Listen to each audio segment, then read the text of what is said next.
আসসালামু আলাইকুম রহমতুল্লাহ। জনতার খবর চ্যানেল হতে কিছু কথা বলার জন্য একটি ভিডিও বানাতে বসলাম। ভিডিওটা লাইক শেয়ার সাবস্ক্রাইব করে দেবেন। বিষয়টা হলো সাবেক উপদেষ্টা আসিফ সজীব ভুঁইয়াকে নিয়ে। আসিফ সজীব ভুঁইয়া বলতাছে সম্মেলন করে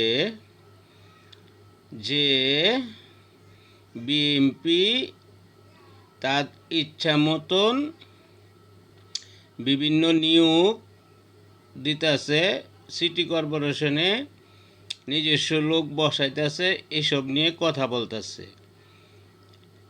তবে বাতিজা, তুমি যখন উপদেষ্টা হয়েছিলে তুমিও তো তাই করেছ। নিজের ইচ্ছায় তুমি যাকে খুশি তাকে দায়িত্ব দিয়েছ।